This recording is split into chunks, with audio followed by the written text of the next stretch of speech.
Hello guys, welcome to Pakistani real reaction. तो कैसे हैं आप सब? उम्मीद है आप सब बढ़िया होंगे, मजे में होंगे, खुश होंगे, आबाद होंगे। मेरा नाम है मुदस्सिर। बशर। सो गाइस हमारा जो चैनल है मूवीज वाला वो भी पाकिस्तानी रियल एंटरटेनमेंट 2.0 वही पुराना नाम रखा है और उस पर सब्सक्राइब लियो लाजमी मूवी आ रही है। कीजिएगा। हाँ, तो उसको सब्सक्राइब लाजमी करो, लिंक मिल जाएगा डिस्क्रिप्शन में और टॉप ऑफ द कमेंट में ही हो जाएगा। तो आज की वीडियो का टाइटल है भारत ने तोड़ा सऊदी अरब का घमंड। देखते ही देखते भारत का खजाना $600 बिलियन पार।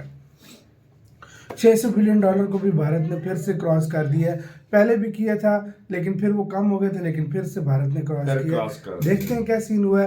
काउंट करते हैं 3 2 1 एंड स्टार्ट। दोस्तों, इस समय भारत की इकोनॉमी जिस रफ्तार से ग्रो कर रही है और भारत का फॉरेक्स रिजर्व लगातार जिस तरह से ग्रो कर रहा है, उसे देखकर दुनिया के बड़े बड़े एक्सपर्ट और दुनिया के बड़े बड़े देशों ने अपना माथा पकड़ लिया है।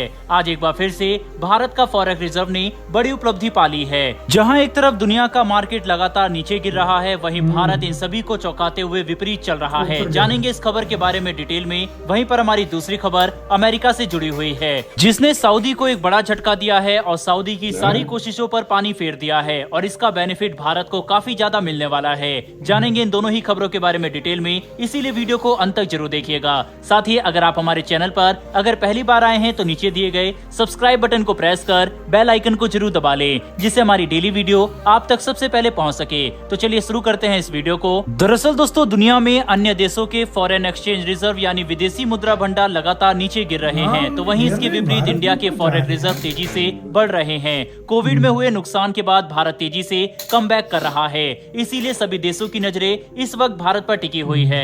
दरअसल इंडिया के फॉरेन रिजर्व 4 महीने के बाद एक बार फिर से $600 बिलियन के पार चले गया है। 1 दिसंबर को भारत का विदेशी मुद्रा भंडार $604 बिलियन के आंकड़े पर पहुंच गया। इसका मतलब साफ है कि अगर भारत को कोई भी एक्स्ट्रा खर्चा करने की जरूरत पड़ती है तो उसके लिए हम पूरी तरह से तैयार हैं। दोस्तों, अगर आने वाले समय में सब कुछ हमारे अकॉर्डिंग चलता रहा तो भारत का विदेशी मुद्रा भंडार बहुत तेजी से बढ़ेगा और हम सबसे ज्यादा फॉरेक्स रिजर्व रखने वाले देशों की लिस्ट में तीसरे नंबर पर आ सकते हैं। दोस्तों, इस लिस्ट में सबसे पहला नंबर चीन का आता है, जिसका विदेशी मुद्रा भंडार $3 ट्रिलियन से भी ज्यादा का है। वहीं दूसरे नंबर पर जापान है, जिसके पास $1 ट्रिलियन से भी ज्यादा के फॉरेक्स रिजर्व है। इस लिस्ट में तीसरे नंबर पर आता है स्विट्जरलैंड, जिसके पास करीब $900 बिलियन का विदेशी मुद्रा भंडार है। इसके बाद चौथा नंबर भारत का है। भारत के फॉरेक्स रिजर्व $604 बिलियन पहुंच गए हैं। आने वाले समय में हो सकता है कि हम स्विट्जरलैंड को पीछे छोड़कर तीसरे नंबर पर अपनी जगह बना ले। दोस्तों, पिछले कुछ महीनों से भारत में बहुत सारा निवेश आ रहा है, जिसकी वजह से भारत का विदेशी मुद्रा भंडार लगातार बढ़ रहा है।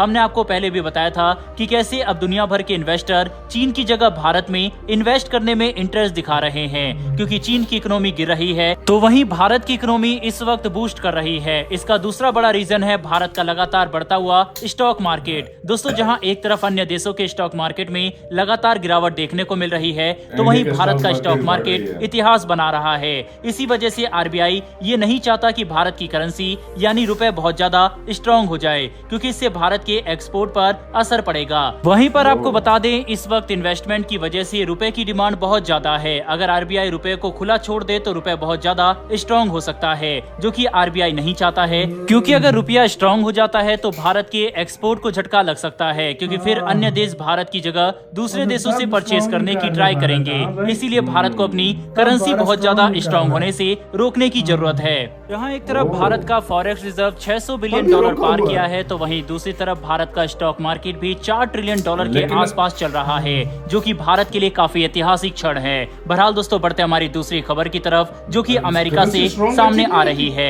दोस्तों, ये तो हम सब जानते हैं कि भारत कच्चे तेल का बहुत बड़ा इम्पोर्टर देश है। हम करीबन 84% कच्चा तेल इम्पोर्ट करते हैं, जिसका फायदा भी सऊदी अरब समेत ओपेक देशों ने जमकर उठाया है।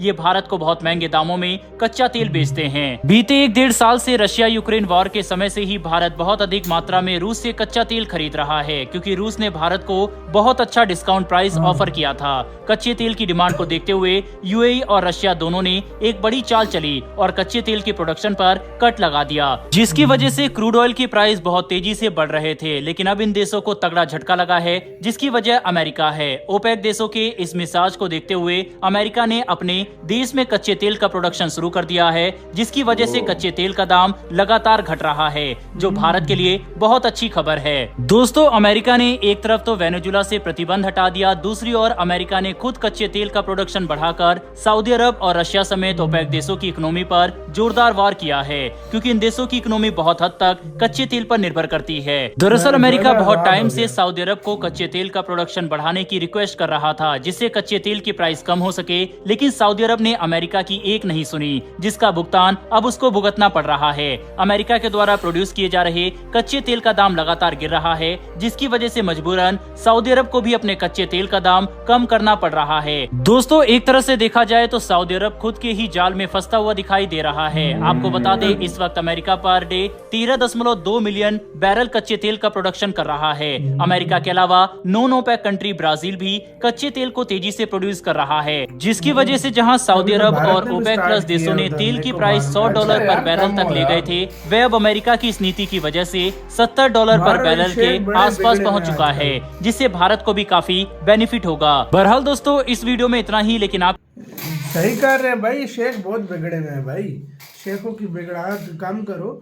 और अभी क्या हुआ है, इन्होंने नाजायज फायदा उठाया जब रूस यूक्रेन जंग लगी है, इन्होंने नाजायज फायदा की उठाया। बात आपको बताऊं, भारत भी अंडमान में अब शुरू हो गया अपनी प्रोडक्शन। यार देखो, अब जिस देश के पास, अब वेनेजुएला को देख लो और देश देख लो, ये सारे देश देख लो, अब जब देंगे ना, अमेरिका देगा, वेनेजुएला देगा, ब्राजील देगा, इंडिया अपना निकालेगा और कंट्रीज अपना निकालेंगे, तो ऑटोमेटिकली ये बहुत नीचे प्राइस गिरेंगे। यार इनकी वजह से हर चीज महंगी हो गई है। सही बात है।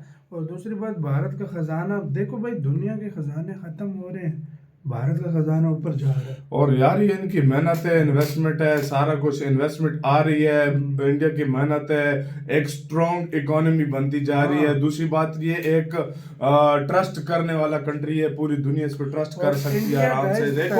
देखो इन्वेस्टर क्यों इन्वेस्ट करता है, उसको उस देश पे ट्रस्ट होता है, वो कहता है कि मुझे इसमें इधर फायदा भी मिलेगा, मेरा पैसा डूबेगा नहीं, मुझे जो है ना हर तरह की सहूलत मिलेगी, मेरे के ऊपर मतलब पैसा बर्बाद होने के चांसेस नहीं है, तो वो तब इन्वेस्ट करता है ना।